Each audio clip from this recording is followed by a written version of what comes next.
Question number 15 कह रहा है मान लीजिए -1, 1 से असंयुक्त, मतलब असंयुक्त का मतलब उसमें वो शामिल नहीं है, मतलब इसका जो डोमेन होगा उसमें -1 से लेकर के +1 तक की कोई भी संख्या शामिल नहीं होगी हो तो सिद्ध कीजिए कि आई में, तो सिद्ध कीजिए आई मतलब पूर्णांकों का समुच्चय में f(x) x+1/x से प्रदत्त फलन f वर्धमान है। तो वर्धमान का मतलब ये होगा कि सबसे पहले हम लोग f(x) बराबर x+1/x का अवकलन करते हैं। तो f' क्या होगा, x का कितना 1 और 1/x का -1/x²। आप रटे हुए हैं, 1/x का होता है 1 - 1/x² माइनस में। अब इसके बाद क्या करेंगे, वर्धमान फलन की बात कर रहा है, तो चूंकि f(x) एक वर्धमान फलन है, एक वर्धमान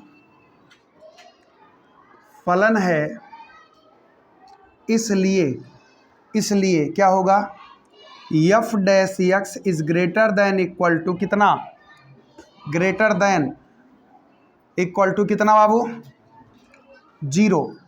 अब यहाँ से f' 1 - 1/x² is greater than equal to -1/x²। अब यहाँ से हम लोग इधर भेज दें तो x² -1/x² is greater than equal to 0। तो x² -1 is greater than equal to 0, x² इधर भेज दिया।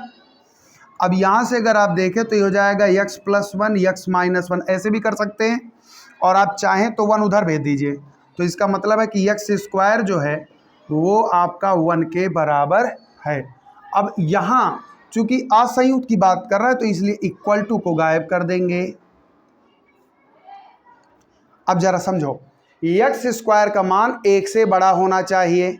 अब x² का मान 1 से बड़ा कब होगा, ध्यान दीजिए, ये आपका है संख्या रेखा, -∞ +∞, -1 +1। आप देखो अगर f' की बात करें तो f' जो है यहाँ पे पॉजिटिव होगा, f' पॉजिटिव होगा। इसका मतलब x² का मान 1 से बड़ा होना चाहिए। तो आप बताओ x² का मान 1 से बड़ा इधर ही होगा, इधर, और x² का मान 1 से बड़ा इधर होगा। ध्यान से समझना, अगर x का मान -1 से छोटा ले ले, -2 ले ले, तो -2 का वर्ग करेंगे कितना हो जाएगा 4, 1 से बड़ा। -3 कर ले तो 9, 1 से बड़ा। इधर आओ, 1 से बड़ा कुछ भी ले लो, 2 ले लो, तो 2 का वर्ग कितना होगा 4, 1 से बड़ा, 3, 1 से बड़ा, वर्ग करोगे 1 से बड़ा। लेकिन इसके बीच में कुछ ले लो, 1/2 ले लो, तो 1/2 का वर्ग करोगे 1/4, 1/4 1 से छोटा है, बड़ा नहीं है। इसका मतलब ये जो क्षेत्र आपको दिया गया है, यहाँ पे अगर कोई भी संख्या इसके बीच का आप ले लेंगे तो वो 1 से बड़ा नहीं मिलेगा। कह रहा असंयुक्त, असंयुक्त का मतलब आप -1 नहीं ले सकते। क्यों, -1 अगर लेते हैं तो वो 1 के बराबर हो जाएगा, +1 अगर लेते हैं तो वो भी 1 के बराबर हो जाएगा, 1 के बराबर होगा, बराबर होगा, ये ध्यान देना, बड़ा नहीं होगा। इसका मतलब ये है कि यहाँ पे आपके पास 3 अंतराल, एक हो रहा -∞ से -1, एक यहाँ पे है -1 से 1 लेकिन क्लोज, और एक आपका है यहाँ पे 1 से अनंत। 3 अंतराल मिल रहे हैं। लेकिन अगर हमें यहाँ पे वर्धमान चाहिए तो वर्धमान होने के लिए या तो x का मान यहाँ पड़े या तो x का मान यहाँ पड़े, यहाँ नहीं पड़ना चाहिए। ठीक है, तो यहाँ पे आप कह सकते हैं कि f(x) वर्धमान होगा यदि x जो है क्या हो, -∞ से -1 के बीच से लिया जाए, यूनियन 1 से अनंत में लिया जाए। अगर इसमें से कोई संख्या ले लो या इसमें से कोई संख्या ले लो तो वो आपका वर्धमान होगा, वर्धमान होगा। साथ ही साथ ये वाला जो क्षेत्र दिख रहा है, इस क्षेत्र की कोई भी संख्या आनी नहीं चाहिए। अगर इस क्षेत्र की कोई संख्या आ रही है तो वो वर्धमान नहीं होगा, ह्रासमान हो जाएगा। या कुछ और हो जाएगा, लेकिन वर्धमान नहीं होगा। तो हम यहाँ पे कह सकते हैं इसलिए -1 से 1 असंयुक्त अंतराल से असंयुक्त अंतराल में ही f(x) वर्धमान फलन होगा। x की वैल्यू यहाँ निकाले हो, x इज ग्रेटर देन 1 होना चाहिए, तो x इज ग्रेटर देन 1 यहाँ होगा या यहाँ होगा। इसका मतलब x का मान यहाँ के बीच का हो या तो x का मान यहाँ के बीच का हो। बीच में से जो -1 से +1 का मामला है यहाँ पे नहीं आना चाहिए। आगे बढ़ते हैं और देखते हैं अब सवाल नंबर 16, 16वां सवाल। 16वां सवाल कह रहा है कि सिद्ध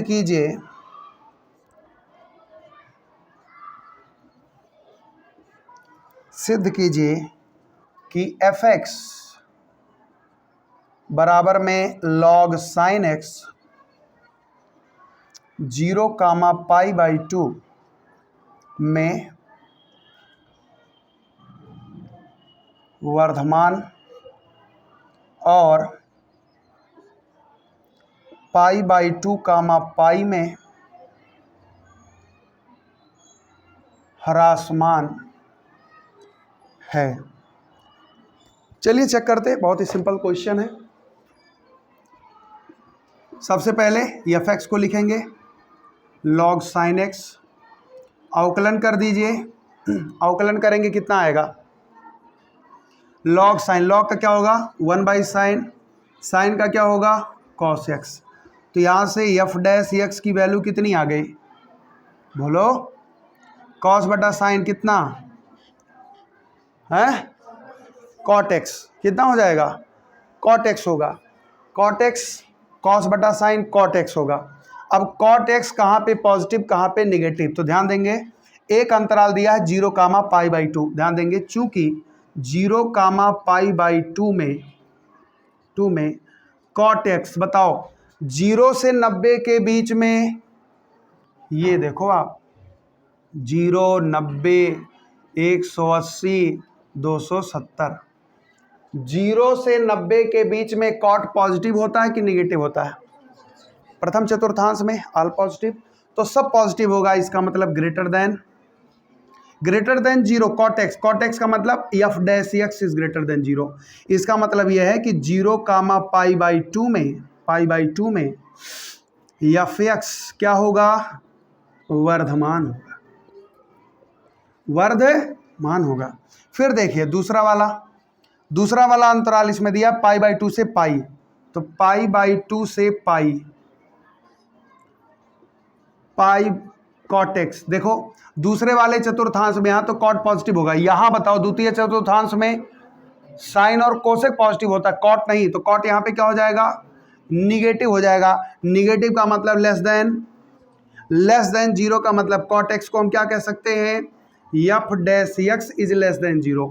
और अगर 0 आ रहा है इस अंतराल में, ये 0 से छोटा f' हो रहा है, तो इसका मतलब है कि यहाँ पे π/2, π में f(x) क्या होगा बच्चा, ह्रासमान फलन है। ठीक है, तो ये आपका हेंस प्रूफ, बहुत ही छोटा सवाल था, केवल आपको f' निकाल के चेक करना चाहिए था और आपने चेक करके दिखा दिया कि ये वर्धमान होगा कि ह्रासमान। नोट करिए फिर अगला सवाल में दिया f(x) बराबर में log cos x, मॉड में लिखा है, उससे टेंशन नहीं लेंगे। log के आगे कुछ भी लिखा जाता है वेरिएबल में तो मॉड में लिया जाता है, तो मॉड वैसे लिख दिया है। अब कह रहा है कि इसमें 0 से π/2 में निरंतर ह्रासमान और π/2 से π में निरंतर वर्धमान है। तो हम सबसे पहले क्या करते हैं, f' निकाल लेते हैं। f' में log का क्या होता है, 1/cos इंटू cos का क्या होगा, माइनस साइन। तो अगर आप f' को देखें तो ये हो जाएगा माइनस में tan x। यहां तक कोई दिक्कत, बोलो। अब आप देखिए यहाँ पे दो सवाल है, एक ये अंतराल और एक ये अंतराल। अब आप देखो कि चूंकि 0, π/2 में आपसे अगर कहा जाए कि जरा बताओ, आप बताओ कि -10x पॉजिटिव होगा कि निगेटिव होगा, तो जरा सोचो। अगर 10x की बात करें तो 0 से π/2 में ये क्या होगा बेटा? पॉजिटिव होगा। भाई 0 से 90 में तो 10 पॉजिटिव होता है, लेकिन अगर इसी के आगे माइनस लग गया तो निगेटिव होगा। इसका मतलब कि इसमें अगर खाली 10 लिया जाता तब तो पॉजिटिव था, लेकिन आगे माइनस लगा दिया, इसका मतलब लेस देन 0। और ये जो -10x है वो -10x हमारा है f'(x), और आप जानते हैं कि जब f'(x) किसी अंतराल में 0 से छोटा हो तो निरंतर ह्रासमान। तो यहाँ पे लिखेंगे इसलिए 0, π/2 में f(x) बराबर में log cos x निरंतर ह्रासमान है। ठीक है, फिर देखो, चूंकि अगला वाला हमारा अंतराल है π/2 से π। अब π/2 से π का मतलब π/2 ये है, π ये है, यहाँ की बात कर रहा है। यहाँ बताओ 10 पॉजिटिव की निगेटिव? निगेटिव, ये तो क्लियर है ना। दूसरे में 10 निगेटिव में -10x, ध्यान देना, ये जो 10x है ये निगेटिव दे रहा है और बाहर माइनस लगा हुआ है, तो दोनों जब गुणा करेंगे तो क्या होगा? इसका मतलब है कि ये 0 से बड़ा है। और -10x का मतलब हो गया f'(x) x is greater then 0, और ग्रेटर देन 0 का मतलब होता है कि π/2, π में f(x) क्या होगा? निरंतर वर्धमान, क्योंकि इक्वल टू में नहीं जा रहा है, निरंतर वर्धमान। Hence proved. अगर यहाँ इक्वल टू लग गया होता तो इक्वल टू के केस में वो निरंतर शब्द हट जाता, खाली वर्धमान होता। ठीक, ये बहुत ही आसान सवाल था। आगे बढ़ते हैं और देखते हैं अब क्वेश्चन नंबर 18। 18वां सवाल कह रहा है सिद्ध कीजिए कि R में दिया गया, सिद्ध कीजिए R में दिया गया, R मतलब इसका अंतराल सारे रियल नंबर है, -∞ से +∞ तक में दिया गया फलन f(x) बराबर, ये दिया है x³ माइनस में 3x², x³ माइनस में 3x² और फिर +3x - 100, +3x - 100, ये पूरा फंक्शन है, वर्धमान है। तो चलिए सॉल्व करते हैं। सबसे पहले फंक्शन को नोट करिए, x³ minus 3x² plus 3x minus 100। क्या करेंगे बोलो? अवकलन करेंगे, x के सापेक्ष अवकलन। अवकलन करेंगे तो f'(x) होगा, x³ मतलब 3x² 6x प्लस 3, और ये क्या हो जाएगा? 0। अब हमको ये चेक करना कि f'(x) सभी रियल नंबर पे, ये सभी रियल नंबर पे पॉजिटिव होगा, चाहे जो संख्या रख लो पॉजिटिव आना चाहिए। तो हम लोग क्या करते हैं, जरा ध्यान देना। f'(x) में एक चीज़ दिख रहा है, 3 सब में कॉमन है, तो x² माइनस 2x प्लस 1। इसे अगर आप ध्यान से देखें तो ये x - 1 का होल स्क्वायर है, दिख रहा है। तो f'(x) बराबर 3x - 1 का होल स्क्वायर। अब इसमें आप बताओ, यहाँ चूंकि होल स्क्वायर लगा है तो x की जगह पे चाहे सारे ऋणात्मक संख्या ले लो तभी पॉजिटिव होगा, सारे धनात्मक संख्या ले लो तभी पॉजिटिव होगा, इवन 0 ले लो तभी पॉजिटिव होगा। इसका मतलब कोई भी रियल नंबर ले लोगे तो f' क्या आएगा? पॉजिटिव आएगा। तो इसका मतलब सभी रियल नंबर पर जो ये फंक्शन f(x) दिया गया है वो क्या होगा? वर्धमान होगा। तो यहाँ से आप लिख सकते हैं कि चूंकि f'(x) इज ग्रेटर देन 0 सभी रियल नंबर के लिए, इसलिए R में दिया गया फलन f(x) वर्धमान है। क्या है बच्चा? वर्धमान है। बहुत ही सिंपल क्वेश्चन था। आगे बढ़ते हैं और देखते हैं आखिरी क्वेश्चन है इस एक्सरसाइज का 19। कह रहा है निम्नलिखित में से किस अंतराल में y बराबर एक्स स्क्वायर ई पावर माइनस एक्स वर्धमान है। फंक्शन दिया है y बराबर एक्स स्क्वायर ई पावर माइनस एक्स वर्धमान है, ये हमको चेक करना है और इसमें 4 विकल्प दिए गए हैं। तो मैं आपको डायरेक्ट इसको बता रहा हूँ। सबसे पहले हम लोग y डैश निकाल लेते हैं। तो यहाँ क्या लगेगा, F1 F2 लगेगा। एक्स स्क्वायर बाहर ई पावर माइनस एक्स का अवकलन करेंगे तो ई पावर माइनस एक्स का ई पावर माइनस एक्स और माइनस एक्स का माइनस 1 प्लस ई पावर माइनस एक्स बाहर लो, एक्स स्क्वायर का 2x। तो यहाँ से y डैश की वैल्यू कितनी आएगी, e power minus x e power minus x दोनों में कॉमन, x भी कॉमन, x भी कॉमन। तो x e power minus x common ले लो तो यहाँ कितना बचेगा, e power minus x, x common हो गया, कितना बचा 2 और यहाँ पे कितना बचेगा माइनस एक्स। बोलो, कॉमन जैसा लेना था हम लोग ले लिए, कॉमन लेने के बाद एकदम सरल कर लिए। अब हमारे पास 4 अंतराल दिया है और चारों अंतराल में बता रहा है किसमें वर्धमान होगा। तो हम लोग एक ही टेबल में सारा निपटा देंगे। यहाँ पे हमने लिख दिया अंतराल, यहाँ पे हमने लिख दिया एफ डैश और यहाँ पे हमने लिख दिया, बोलो बच्चा, निष्कर्ष। अंतराल हमको निकाला नहीं है, अंतराल वो दे रखा है, 4 विकल्प है। हम मान लेते हैं कि ये ए है, ये बी है, ये सी है, ये डी है। चारों में से हमको बताना है कि वर्धमान किस में होगा।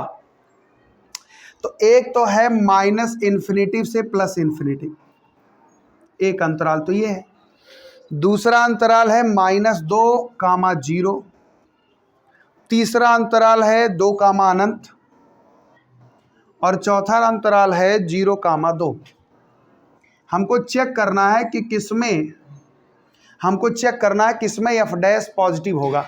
जिसमें पॉजिटिव होगा वही विकल्प हमारा सही हो जाएगा। इसको अलग से भी किया जा सकता था कि अलग अलग करके सॉल्व करते लेकिन हम लोग डायरेक्ट कर दे रहे हैं। ठीक, देखो माइनस इन्फिनिटी से प्लस इन्फिनिटी। अगर हम किसी तरह से x की जगह पे, देखो इसके बीच में -1 आएगा, -1 आएगा ना। अब यहाँ -1 रखोगे तो -1 हो गया। ई पावर कुछ भी हो तो वो पॉजिटिव होगा क्योंकि ई अपने आप में 2.7 समथिंग करके होता है, तो उस पर चाहे ऋणात्मक घात हो, चाहे धनात्मक घात हो, चाहे 0 की घात हो, वो पॉजिटिव ही होगा। यहाँ पे अगर आप देखें तो 2 है और माइनस है और 1 की जगह पे, x की जगह पे -1, तो यहाँ पे वैल्यू कितनी आ जाएगी 2 + 1 मतलब प्लस। तो माइनस गुणे प्लस गुणे माइनस क्या आएगा ये प्लस है तो ये तो हमारे लिए ठीक नहीं है। फिर -2 से 0, तो -2 से 0 लोगे तब फिर -1 मिलेगा। बीच में -1 होगा कि नहीं होगा, तो -1 होगा तो फिर ये भी क्या आ जाएगा निगेटिव। और निगेटिव मतलब ह्रासमान, निगेटिव मतलब ह्रासमान। 2 से लेके अनंत तक, 2 से अनंत के बीच में आप कुछ भी, 2 से अनंत के बीच में कुछ भी संख्या ले लो जो कि 2 से बड़ा हो। 3 ले लो, तो 3 अगर ले लेते हो तो यहाँ पे आएगा 3, यहाँ पे आएगा 3 और ये आएगा 2 - 3, यही तो होगा। तो ये तो पॉजिटिव, ये तो पॉजिटिव, लेकिन ये तो ये भी क्या हो जाएगा निगेटिव। निगेटिव मतलब जब 3 रिजेक्ट हो गए तो सेलेक्ट एक बचा। अब ये तो आप पहले जानो कि सेलेक्ट होगा, क्यों 0 से 2, 0 से 2 के बीच में 1 आएगा, 1 ले लो। तो 1 अगर आप रखते हो तो यहाँ 1 प्लस हो गया, यहाँ पे 1 प्लस हो गया, 2 - 1 ये भी प्लस हो गया। तो प्लस गुणे प्लस गुणे प्लस, तो ये तो आपका क्या आ जाएगा पॉजिटिव। और यही क्या होगा, तो सही जवाब कौन है 0, बोलो बेटा 0, 2। तो इसका आंसर आएगा 0, समझ में आया, नोट कर लीजिए। और एक्सरसाइज समाप्त हो गया। अगले क्लास में हम लोग देखेंगे मैक्स व मिनिमा।